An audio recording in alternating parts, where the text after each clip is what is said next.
Well, we were talking about the necessity of political parties, and we also spoke at length about panchayat elections. But what is a representative democracy? We cannot have it until we do not have political parties, because representative democracy indicates representation. There are people who are going to represent our opinions and our aspirations. So, unless we do not categorize them and we name them as political parties, we cannot have a true representative democracy. And in today's world, all democracies are representative in nature. So, it is very, very essential that all representative democracies have political parties.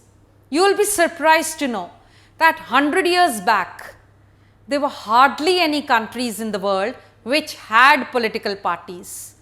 And now, after 100 years, there are hardly any countries in the world which do not have political parties. And thanks to representative democracy, because political parties become an essential key feature to the successful running of a representative democracy.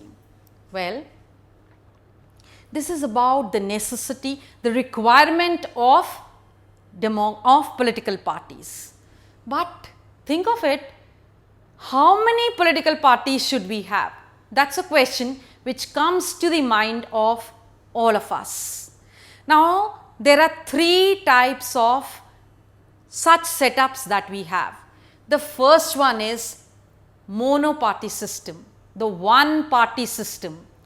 And this system is there in China, wherein they have Communist Party. That is, all the candidates belong to the Communist Party of China.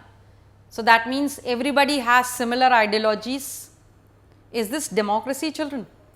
When I am forced to actually adopt and I am forced to contest election on that ideology and forced to give vote to that ideology because I have no option, is this democracy? Well, I do not agree to it.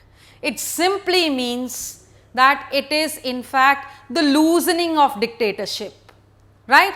You just feel that you are contesting election, you are voting, you are undergoing the process of election, but in fact there is just one ideology floating, which means people are forced, candidates are forced, and the government is forced to act according to the ideology of the Communist Party of China. Not a democracy at all. Well, bi-party system. Bi-party system means that actually we have two big parties in the country. And the finest example are United Kingdom and United States of America. There are smaller parties also, but there is hardly any possibility of their winning the election and forming the government. So, in fact, it is what? It is a bi-party system.